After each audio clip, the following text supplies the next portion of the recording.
These tulips or pots are a way to create an island on what was a pier. So this was the location the Titanic would have landed. A performer could come by boat, dock at the dressing room under the theater, and then make their appearance. I invite you at this point to choose your own adventure. So there are little rocky paths and boulders that you can actually climb up the side and really be part of the landscape. You see the lights twinkling and people moving through, feels very much like fireflies.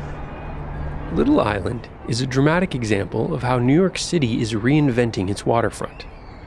On a perfect fall evening, I joined members of the park's lighting design team for a special sunset tour of this masterful landscape of native plants, paths, overlooks, and stages, all rising from the site of the storied Pier 54 in Chelsea. As you notice, we're gathered not on the island, but here at this historic arch. So this is the Cunard White Star Arch from their old terminal. That name might ring a bell. A pretty significant thing happened in history in relation to them. They were the company that ran the Titanic. So this was the location the Titanic would have landed. Instead, in 1912, this is where the Carpathia docked and brought everyone that they were able to rescue from that. So this really is sort of the portal into New York. A lot of ships did come into New York here. So as you'll see, looking back from the island, the whole waterfront will start to twinkle and come to life. Our timing today should bring us right about to the bridge at sunset, so you'll get to see that beautiful glow over the city as we're walking through. Now we are where the old terminal was, so this is what the terminal looked like. You can see that structure. Now looking back at the arch, you see where those windows were. You'll see that this is a pretty wide entryway. There's really no street lamps or traditional light fixtures illuminating this. Instead, there's this little detail hidden under the railings. Now that was done very strategically, but maybe not the reason you would expect. That was for this friend.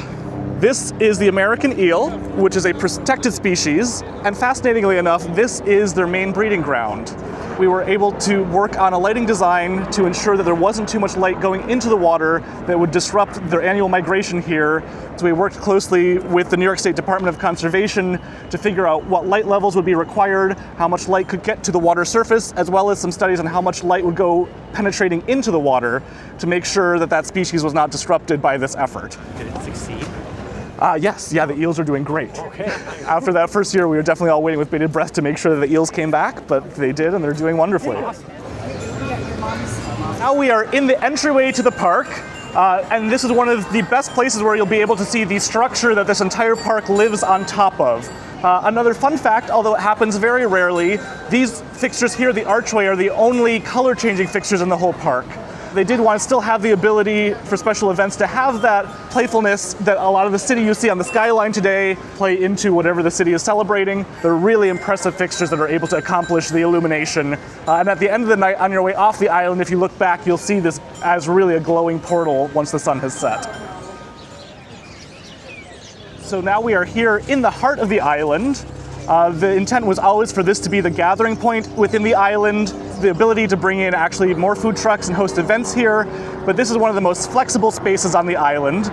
It was designed, you'll see little trap doors all over the place. This was actually also designed as a third performance venue. The island has yet to program this space, but this is technically a third venue where seating would be up the lawn behind you to hold for an even larger event. We'll see the other two venues, although large, wouldn't hold quite the quantity that they could eventually stage here. Similar to the bridge, the lighting is always designed in this park to be tucked away, part of the environment, and not really draw attention to itself and not be an object. All of these posts were custom designed with the architect and with the landscape team. They are a much more slender post than was traditionally available at the time that this was being designed. So they were really carefully selected and designed for hosting these fixtures. There are 400 individually aimed little light fixtures spread across all these posts, and each post is at a custom different height to be appropriate to the landscape, to the eventual tree heights that were planted, and to your view angles, so that you don't see just posts sticking up out of the landscape. They're all tucked into your panorama to not disrupt your view of the city, your view of the sky, while you're in the central plaza. Once we introduced the concept of the light poles needing to be the main source of illumination for some of these larger spaces, all the other collaborating disciplines, began to coordinate other elements onto these light posts. So you'll see some of them now have Wi-Fi repeaters, some of them have additional convenience outlets at the bottom for some of the park services to be able to plug into, and most of them have these side masts that allow for hanging of theatrical fixtures so that any of these areas can have additional lighting brought in for special events, for performances, for however the spaces are eventually programmed. So a lot of the design, as well as being integrated into the landscape and feeling like it was part of the island, also want to be as future-proofed as possible to give them maximum use of the space and eventual flexibility for whatever they wanted to do. The design goal from the landscape team was always for the park to be as beautiful in the evening and as beautiful at nighttime as it is during the day.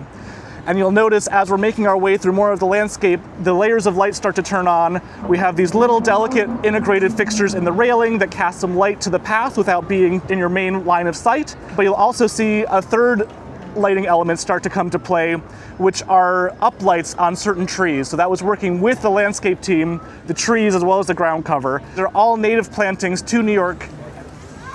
Project was about 3 years for what we were directly involved in, but design was going on for a very long time, as well as, of course, coordination with the city, coordination with the riverfront. There's a lot of different players who are involved in making this all come together.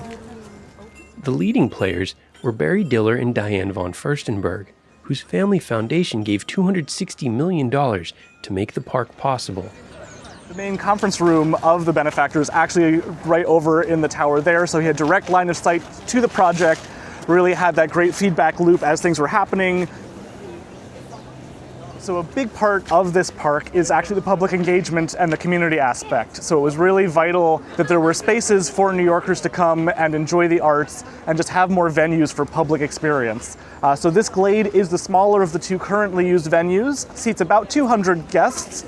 So it really is able to expand or contract depending on what kind of space they are looking for, if it's a more intimate performance or something that they want to have up to those 200 guests here for.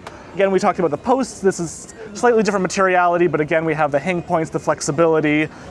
It's just such a delightful little space. Oh, it's great. It shields the wind too, you know? Yes. People are mic'd up. Yep. Some solo performers have done beautiful evenings of song and repertoire here. It's a really cool space to have programmed, and the views are incredible. Very good. Yeah. I did also want to point out this unique little grotto. So this is the only pseudo-interior space of Little Island, which is the restrooms. There's some different design moves that are happening here. It feels much more natural, much more of the earth, with the indirect light really celebrating the rendering of that upper ceiling surface, as well as the really fun and playful views out to the water that are available from the back of this little niche.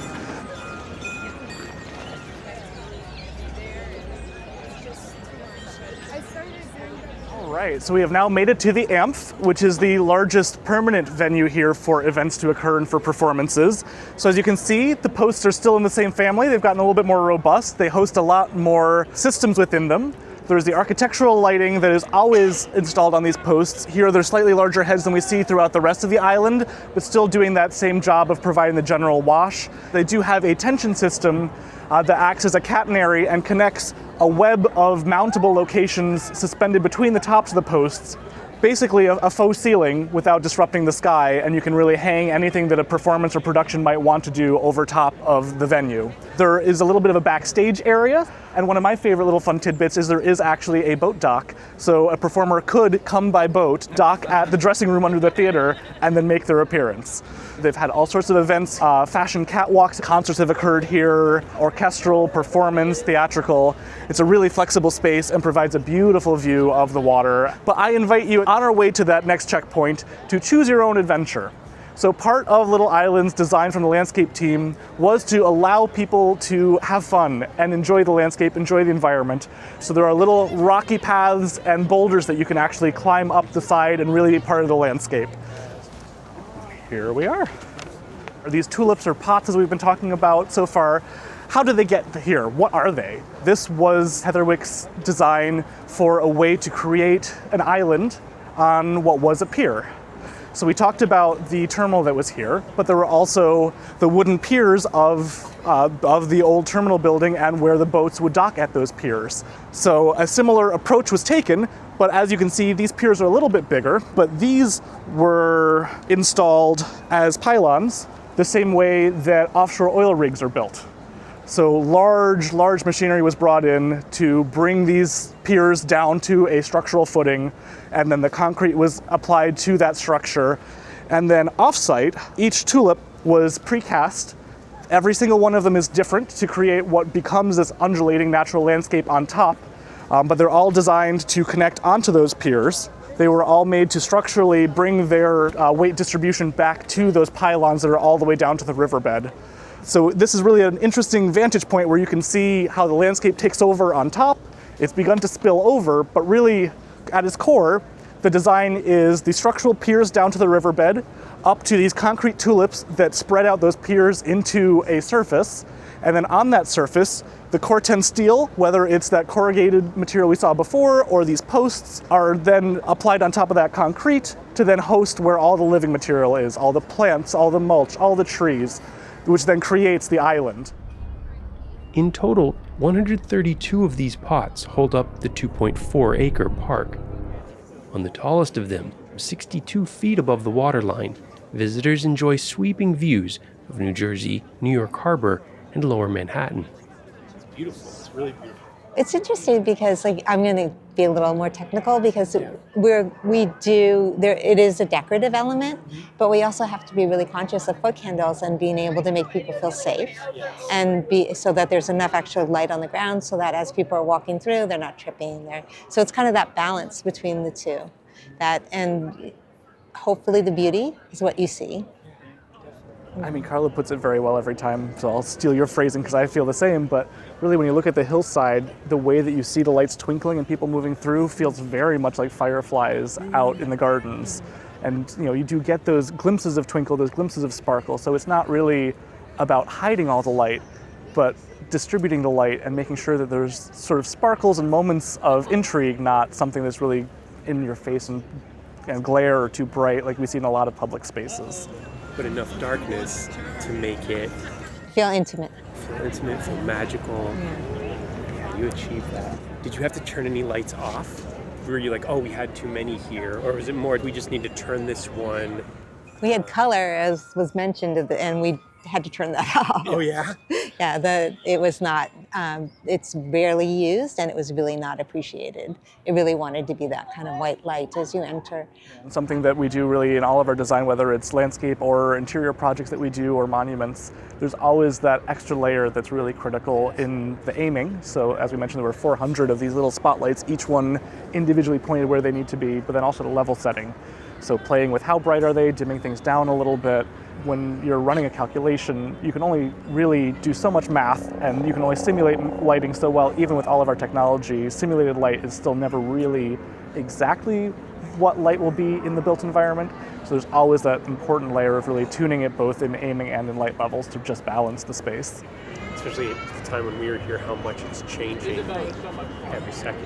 Yeah. And that was really kind of the key strategy in terms of having the tour. So you walk in daylight, and you enter in and your eyes begin to adjust, and then all of a sudden you see that this is a completely different environment because the lighting has turned on. Sure. And I would say on the lighting side, this also sets a lot of precedent for landscape lighting and the public space. We have an interesting history in the 50 years that our company's been doing lighting design of setting precedences in New York City for how the public interacts with light. One of our founders, Paul Morantz, did a lot of research on the revitalization of Times Square and light levels and public light.